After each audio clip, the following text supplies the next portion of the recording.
Olá pessoal, sejam bem-vindos a mais um vídeo do nosso canal Marisson Fraga. É um prazer imenso ter você por aqui. Espero que todos estejam bem, aprendendo a conviver cada vez melhor com seus fantasmas e com suas angústias, né?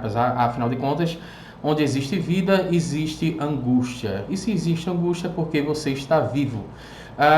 Eu quero trazer uma reflexão interessante aqui no nosso canal, tá? E a gente vai falar sobre desenvolvimento moral, porque ontem de noite, no domingo, aconteceu um fato completamente inusitado na cerimônia do Oscar 2022 e você já deve ter visto, né? O Will Smith, ele deu um tapa, meio que um soco, um tapa ali no rosto, né? Na face do Chris Rock, e o mundo parou, né? Por causa disso.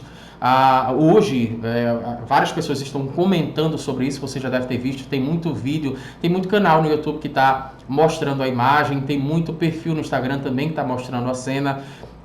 As pessoas inclusive até chegaram a pensar se seria fake ou se não seria, se aquilo seria armado ou não, e não foi armado, tá? Realmente aquilo aconteceu de verdade. O Will Smith se aborreceu com a piada do Chris Rock, e o Chris, ele traz uma piada para falar sobre a aparência da esposa do Will Smith, né? Que é a Jada Smith, e ela tem um problema ali, né? Ela tem uma condição, na verdade, que é uma condição que ocasiona queda de cabelo nela. Então é a calvície, né? A calvície feminina, e é um problema que na verdade acaba afetando aí psicologicamente as pessoas, acaba trazendo prejuízos para a autoestima, enfim, é um assunto que é delicado. E o Chris, ele fez uma piada ali com a esposa do Will. O Will se aborreceu, inclusive até vendo que sua esposa também não estava gostando daquela piada, e na frente de todo mundo ele se levantou e foi lá no palco, né, e deu um tapa no rosto do Chris Rock, tá? Então a gente vai refletir sobre isso, porque eu estou vendo muitas pessoas se perguntando, isso seria correto? O Will Smith, ele fez o certo, né? O que fazer? Qual seria a outra opção naquela situação? A gente precisa avaliar todo o contexto. Inclusive, eu já fiquei sabendo que já não era a primeira vez que o Chris Rock tinha feito piadas com a aparência, com a esposa do Will Smith. E quando você começa a perceber, né, que isso já vinha de longas datas, e parece que até houve também, acho que uma cerimônia do Oscar também, se eu não me engano, em 2014 ou 2016, que isso havia acontecido. O Chris tinha feito uma piada citando a esposa do Will Smith, e ela até minimiza o fato, né? Ela vai dizer, não, deixa pra lá e tal, a gente precisa relevar esse tipo de situação.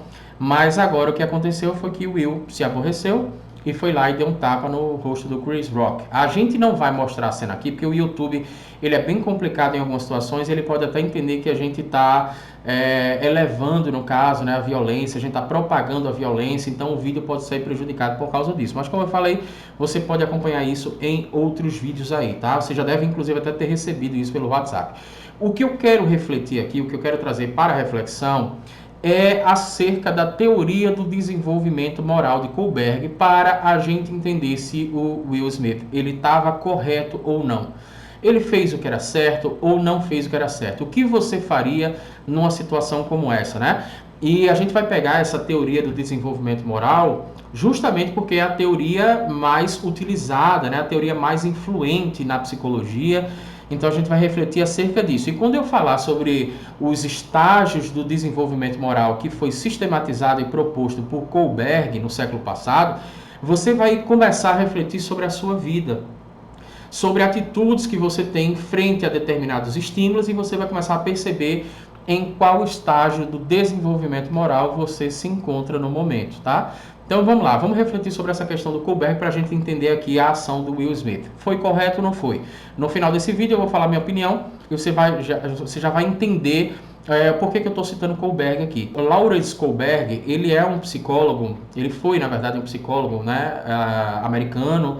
E esse psicólogo, ele nasceu no ano de 1927, ele faleceu no ano de 1987, e ele refletiu em determinado momento da sua vida ele começou a refletir sobre o desenvolvimento moral do ser humano.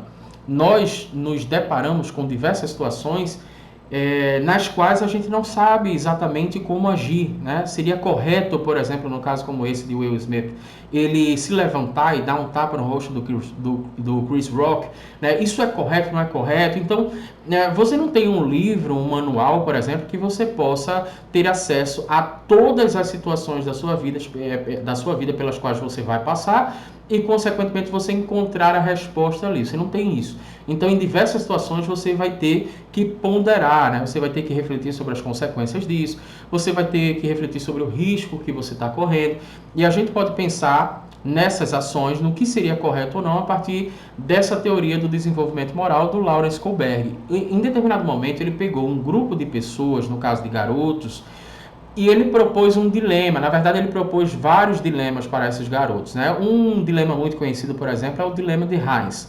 Então, eu vou fazer uma explicação que é um resumo aqui, só para você entender, e a gente vai voltar para a questão do Will Smith. Então, o dilema de Heinz consiste basicamente no seguinte. Imagine que você é casado ou casada e sua esposa ou seu marido, descobre um problema de saúde, e é um problema muito raro, e é um problema degenerativo, e em pouco tempo essa pessoa vai morrer.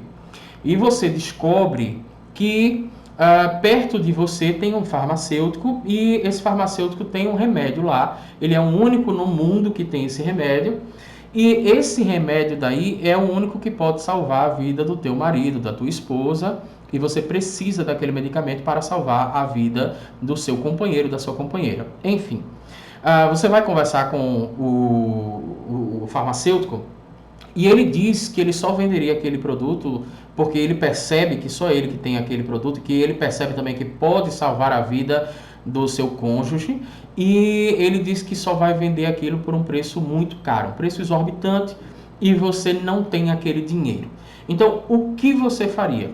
Simplesmente volta para casa e deixa o seu cônjuge morrer, ou você dá um jeito, por exemplo, de roubar aquela mercadoria? Você não tem como convencer, você já tentou convencer o farmacêutico e já tentou conseguir o dinheiro e não conseguiu. Então você só tem duas opções: ou deixa a pessoa morrer, ou você vai roubar aquele medicamento. O Lawrence Kohlberg, ele propôs alguns dilemas nesse sentido para entender o desenvolvimento moral do ser humano. E alguns pontos relevantes a gente precisa citar aqui. Por exemplo, nesses dilemas, na verdade, não existe resposta certa ou errada. O que o Kohlberg ele estava preocupado era na justificativa daquela resposta. Então, algumas pessoas vão dizer, olha, eu roubaria esse remédio para salvar a vida da minha esposa. Tá, mas por que você roubaria? Por que você faria isso? Essa explicação é que está a chave da questão do desenvolvimento moral. Algumas outras pessoas vão dizer, não, eu não tenho o que fazer. Infelizmente eu não posso roubar, porque aí eu vou estar cometendo um crime. Ok, mas a partir daí, por que você acha que essa decisão é a correta? E o que a pessoa falar é que vai trazer para Kohlberg a percepção, que é uma percepção indispensável para ela entender em qual nível, em qual estágio do desenvolvimento moral essa pessoa está. Então ele percebeu, Kohlberg, a partir dessas respostas, que existem três níveis, tá? Três níveis níveis de desenvolvimento moral. Nesses três níveis, cada nível desse, ele sistematizou dois estágios. Então você tem o estágio 1 e o estágio 2 no nível 1, o 3 e o 4 no nível 2 e o 5 e o 6 no nível 3. Ao todo a gente está falando de 6 estágios do desenvolvimento moral, que é a proposta do Kohlberg. E eu vou fazer um resumo delas para você entender em qual nível, em qual estágio do desenvolvimento moral você se encontra em diversas situações. É válido ressaltar que é possível que você encontre, por exemplo, uma pessoa que está no nível elevado de desenvolvimento moral frente a uma determinada situação, e já em outra situação você percebe que o nível dela, o estágio dela caiu. Você vai entender, a partir desses estágios do desenvolvimento moral, por que algumas pessoas votam em determinados candidatos, e a partir das justificativas delas você tem como enquadrar mais ou menos, entender ali superficialmente, pelo menos, em qual estágio do desenvolvimento moral essa pessoa se encontra, e isso vai explicar o porquê que muita gente vota em determinados candidatos. Lembrando aqui, quando o Kohlberg ele traz o dilema de Heinz, por exemplo, não é a resposta em si que tem a chave da questão, mas a justificativa que é apresentada a partir dessa resposta é que vai fazer você desenvolver uma percepção melhor acerca de qual estágio do desenvolvimento a pessoa estaria. Nesse caso do Will Smith, o porquê que ele fez aquilo. Aí voltamos à pergunta principal: aquilo é certo, aquilo é errado? Will Smith, ele agiu correto dando tapa lá em Chris Rock ou não? Vamos entender esses estágios do desenvolvimento moral proposto por Kohlberg, e aí você vai entender, você vai encontrar essa resposta. E no final eu vou dar minha opinião aqui, tá? Quando a gente está falando dos estágios, o primeiro estágio eu tenho anotado aqui, eu vou ler para você e vou resumir. O primeiro estágio, que faz parte do nível pré-convencional, o primeiro estágio é o estágio da obediência e da punição. O que quer dizer isso? Quer dizer que algumas pessoas tomam decisões na sua vida pautadas na seguinte questão: bom, se eu fizer isso, eu vou me prejudicar. Se eu fizer isso, eu vou ser punido. Então é isso que define o que a pessoa vai fazer frente a determinadas situações. É óbvio que esse estágio, por exemplo, ele foi observado em crianças que são muito pequenas, né? Ele vai dizer, inclusive, na pesquisa, que crianças entre 2 e 6 anos de idade é que vão estar mais alocadas nesse estágio aí. Então, o primeiro estágio seria o estágio da obediência e da punição. Já no segundo estágio, que também faz parte do primeiro nível, que é o nível pré-convencional, é um estágio que é conhecido como hedonismo instrumental relativista. Hedonismo instrumental relativista, onde o raciocínio moral é egocêntrico. No caso, o indivíduo ele segue as normas pensando nos seus próprios interesses, né? O que eu vou ganhar com isso, por exemplo? O que eu vou ganhar com isso? Então, a partir dessa resposta que eu decido como é que eu vou me comportar frente a determinadas situações. Já no segundo nível, que é o nível convencional, vão haver mais 2 estágios, que aí seria o terceiro estágio, que o Kohlberg vai entender que é o estágio das relações interpessoais. Então, terceiro estágio das relações interpessoais, aqui, na verdade, o correto ele é pautado pela percepção de outras pessoas, né? Convenções e regras sociais determinadas por pessoas de autoridade. Então, é como se você passasse a sua vida tentando provar para outras pessoas, tomando decisões. Você toma decisões frente a determinados estímulos e determinadas situações com as quais você precisa realmente decidir. O que vai, na verdade, pautar as suas decisões o que pessoas que representam para mim a autoridade vão pensar de mim.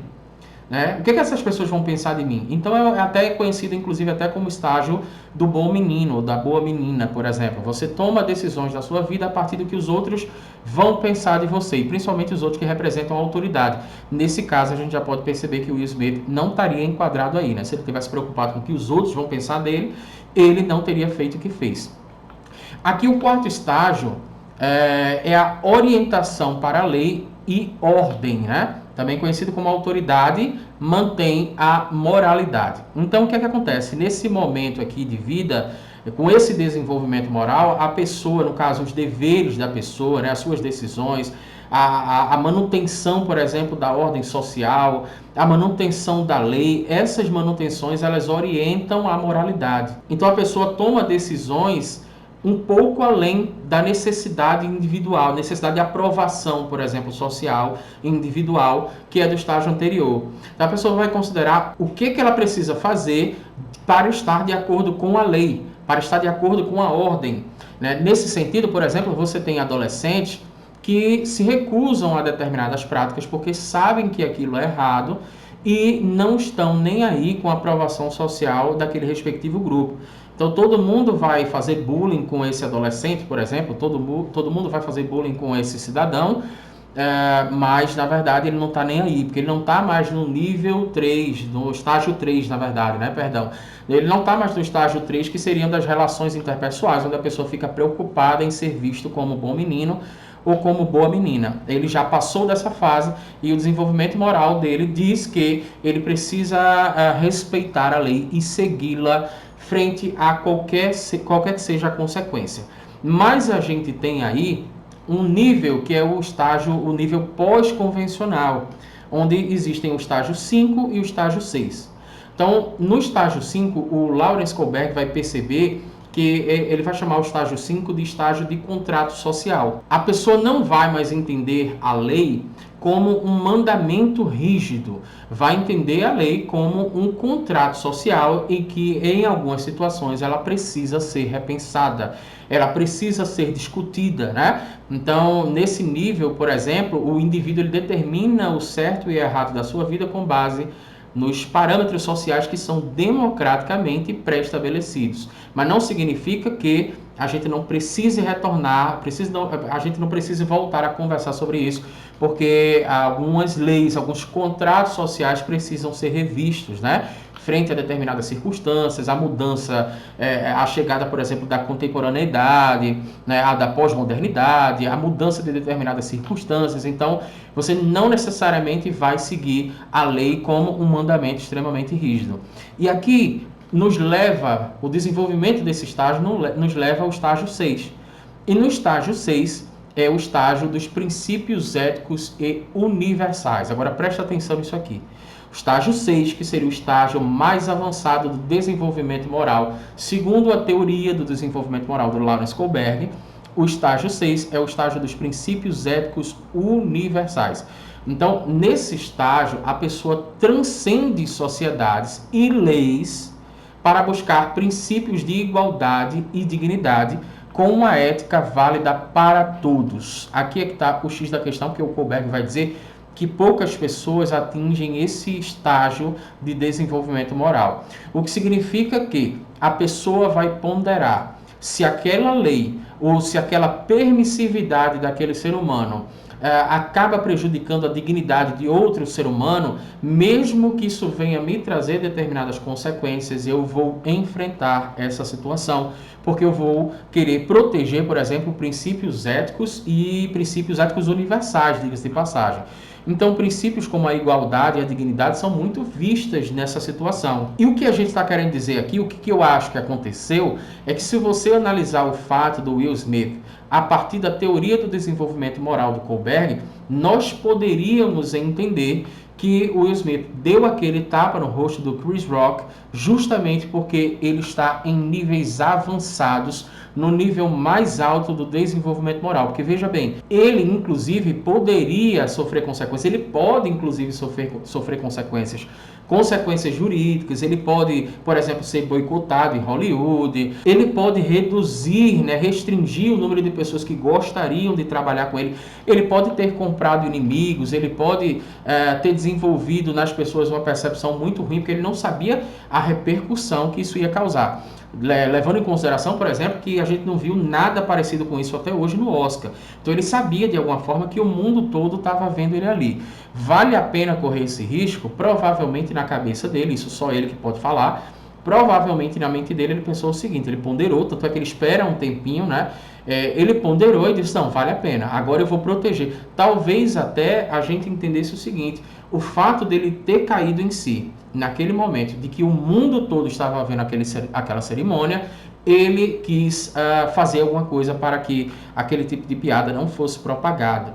Então, ele se viu ali numa situação em que eu particularmente entendo, fazendo uma análise bem superficial, se a gente se pautar pela teoria do desenvolvimento moral de Kohlberg, ele só fez aquilo porque ele está num nível de desenvolvimento moral muito elevado. De fato, se ele tivesse no estágio 3, se a maioria das pessoas fica no estágio 3 ou 4, no estágio 3, por exemplo, a pessoa vai querer ser visto como um bom menino. E eu não acredito que ele se preocupou com isso naquele momento. Também não tinha como garantir que as pessoas fossem repercutir positivamente, a favor dele. Quer dizer, a gente não tem como saber disso, como as pessoas vão entender aquilo ali. Também não tem como saber se o cara vai revidar, enfim, ele se colocou numa situação em que ele não viu outra alternativa por causa da questão do estágio elevado do desenvolvimento moral dele, segundo a teoria de Kohlberg. E é válido a gente ressaltar também que o próprio Will Smith ele tem um livro que é autobiográfico, e nesse livro, segundo me relataram, que eu confesso que eu não li esse livro, mas procurei informações, segundo as pessoas relatam, ele vai falar sobre situações da infância em que ele sentia muita necessidade de proteger, por exemplo, os próprios pais, mas ele não tinha como fazer isso. Então, a partir desse princípio, a gente pode até entender que quando ele era pequeno, ele viu os pais sofrendo determinadas injustiças sociais e situações em que ele queria, na verdade, proteger os pais para que eles não passassem por isso, né? E ele não conseguiu proteger os pais. Então agora foi uma forma dele ressignificar, foi uma forma, inclusive, até a gente pode entender que a gente não viu